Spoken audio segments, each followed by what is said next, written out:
ఉంటాడు. ఇది స్వామివారి నామాలు. ఇది చూడు. హాయ్ అండి, అందరికీ నమస్కారం. ప్రజెంట్ అయితే మేము జనగామ జిల్లాలో ఉన్నటువంటి చిల్పూర్గుట్ట శ్రీ పుగుల్ వెంకటేశ్వర స్వామి దేవస్థానానికి అయితే వచ్చామండి. ఈ వీడియోలో మనం ఈ ఆలయానికి ఎలా చేరుకోవాలి, ఈ ఆలయం యొక్క చరిత్రనైతే ఈ వీడియోలో వివరించబోతున్నాను. వీడియోనైతే చివరి వరకు చూడండి. నచ్చితే ఒక లైక్ చేసి సబ్స్క్రైబ్ చేసుకొని సపోర్ట్ అయితే చేయండి.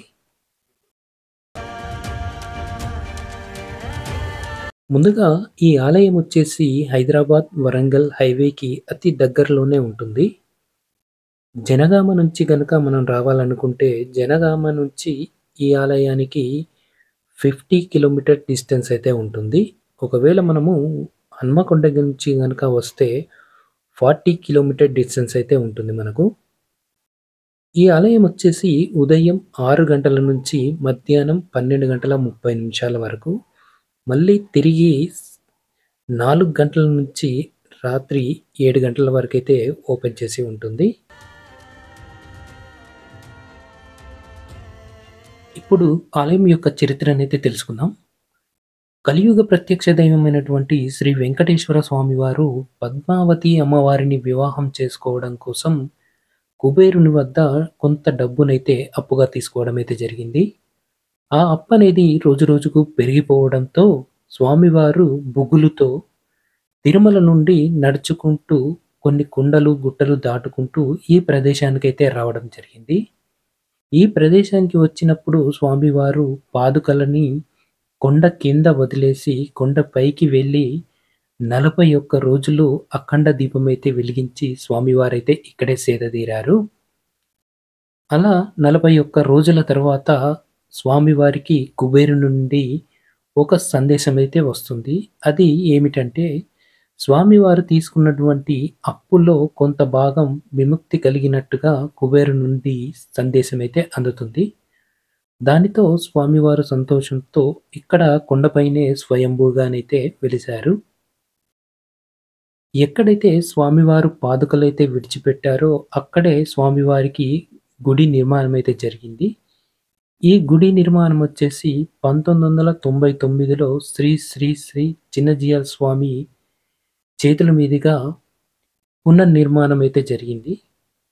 స్వామివారు ఏ కారణం చేతైతే ఇక్కడికి వచ్చారో అదే కారణం చేత వచ్చే తమ భక్తుల యొక్క ఆర్థిక బాధలు, రుణ బాధలనేవి ఈ క్షేత్రాన్ని దర్శించుకున్న తర్వాత అవైతే తీరుతాయని ఇక్కడ భక్తుల యొక్క విశ్వాసం అండి.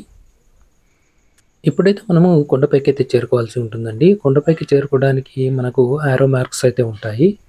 అలాగే మనకి ఇక్కడ మెట్లయితే ఏమి ఉండవండి. కొద్ది దూరం మాత్రమే మనకు మెట్లయితే ఉంటాయి. దాని తర్వాత అంతా మనకు రాళ్ళు రప్పలు అయితే ఉంటాయి. కొంచెం పెద్ద ఏజ్ వారు వచ్చేవాళ్ళు చూసుకొని రావాల్సి ఉంటుంది. అలాగే కొండపైకి వచ్చేటప్పుడు వాటర్ బాటిల్స్ కానీ స్నాక్స్ కానీ ఏమైనా తీసుకొని రండి. మనకు ఎందుకంటే పైన మనకు ఎలాంటివి అయితే ఉండవు. ఇట్లా ఉంటుంది, స్టెప్స్ కూడా ఉండవు. ఇట్లా ఎక్కాలి. ఇక కొంతవరకు అయితే స్టెప్స్ ఉన్నాయి. ఇంకా ఇట్లా ఎక్కాలి కొండపైకి. తన కొండ ఇట్లుంటుంది. ఇలా వెళ్ళిపోవాలి కొండపైకి. స్వామి అమ్మ, చుట్టూ మనకేముండదు ఇక్కడ. అదే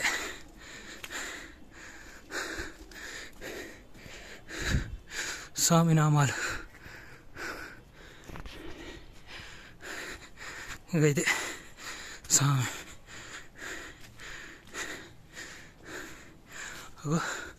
కొండల మధ్యలకు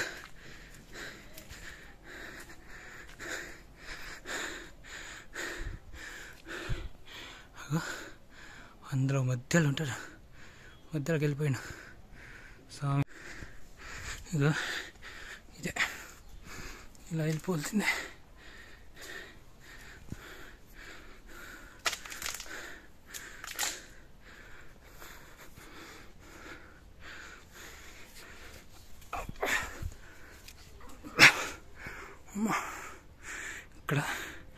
శిల్పాలు ఉన్నాయి, కొన్ని స్వామివారి నామాలు, అక్కడ కూడా కొన్ని శిల్పాలు ఉన్నాయి.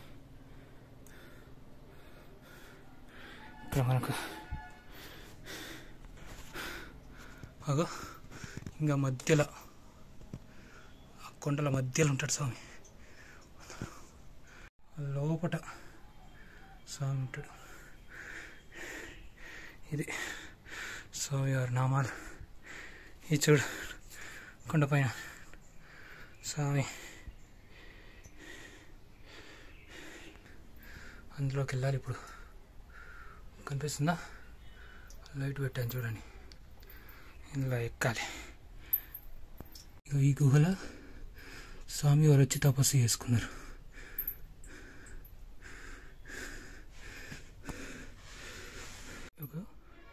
ఇక్కడ అన్ని గబ్బిలాలు.